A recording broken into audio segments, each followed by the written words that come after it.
The leopard is one of the 7 recognized big cats, and is one of the 5 members of the Panthera genus. They are the most widespread and common of the big cats, being found across Africa, the Middle East, and Asia. Leopards are well known for their adaptability, living in a variety of different habitats, from savannas, jungles, and rainforest, to mountains and snowy tundra habitats.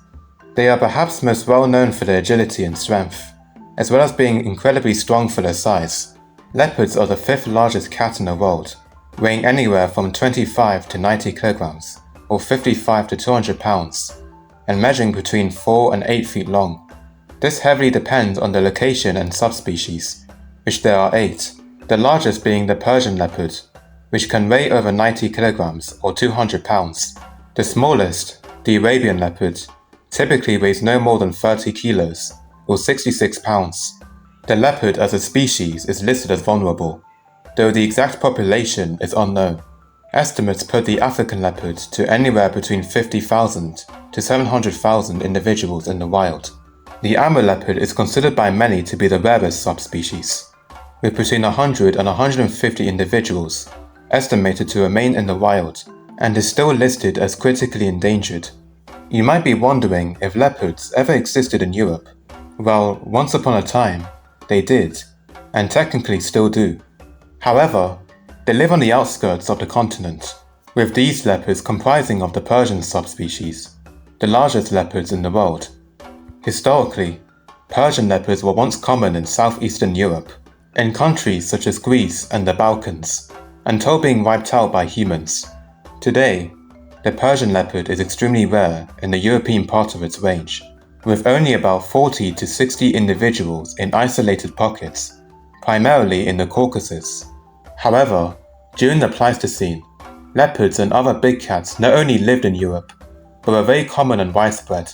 Fossils showed that leopards were widespread in southern and central Europe during the Middle Pleistocene, with populations persisting in Mediterranean areas like the Iberian Peninsula and Italy until the late Pleistocene to early Holocene.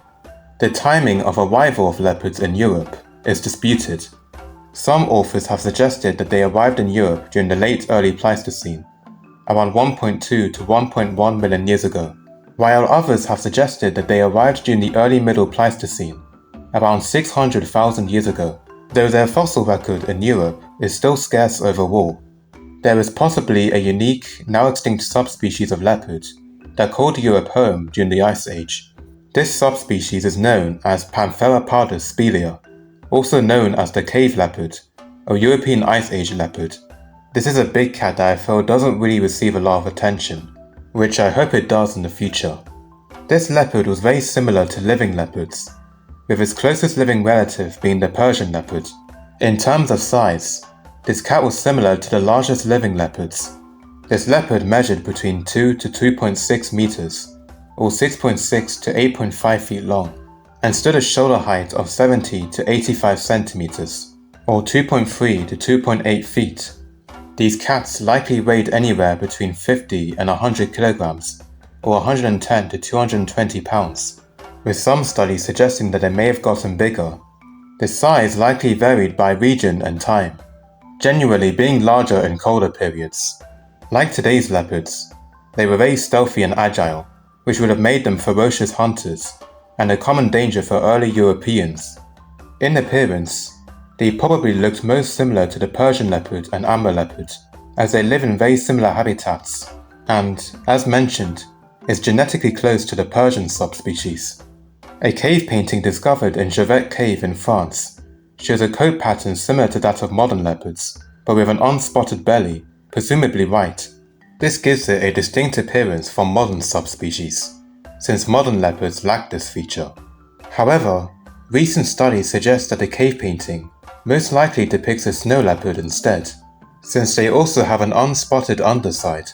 Yes, snow leopards also lived in Europe, around the same time as the cave leopard. A possible subspecies, known as Panthera uncea lusitana, is known from fossils discovered in Portugal and France, dating back to the Pleistocene.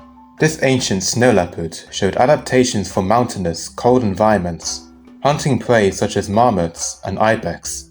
It likely sometimes came into contact with the cave leopard, As both lived at the same time and place, their interactions were probably rare. The cave leopard likely had a diverse diet, similar to modern leopards. Their preferred prey was likely deer, ibex, and wild boar. They possibly preyed on larger animals, such as calves and juveniles of bison and aurochs, as well as smaller prey, such as hares, rabbits, rodents, and birds. Fossils of leopards in Europe are sometimes found in caves, where they apparently sought shelter or hid their prey. They genuinely preferred smaller caves, most likely because larger caves were usually occupied by larger predators, such as cave bears, cave lions, or humans. It is also suggested that they likely raised their cubs in caves and often used them as dens. It is likely that leopards scavenged or occasionally killed both brown and cave bears hibernating in their dens, similar to cave lions and tigers in the Russian Far East. It's not known exactly when the European Ice Age leopard became extinct, except it was sometime during the late Pleistocene. It was previously thought that this subspecies became extinct around 26,000 years ago, before the extinction of the cave lion in Europe, which was around 14 to 12,000 years ago. However, more recent studies suggest that it lived as recently as 12,000 years ago, or possibly even making it to the early Holocene. Today, wild big cats in Europe are practically non-existent, with the closest analogue to them in the majority of Europe being the Eurasian lynx. Hopefully, the Persian leopard, which is listed as endangered, will continue to be protected by conservation, and that they recolonize their former range. That's it for this video. I hope you enjoyed it, or at least made it to the end. Feel free to drop a like and comment, and subscribe if you feel like it. Stay blessed, and enjoy the rest of your day.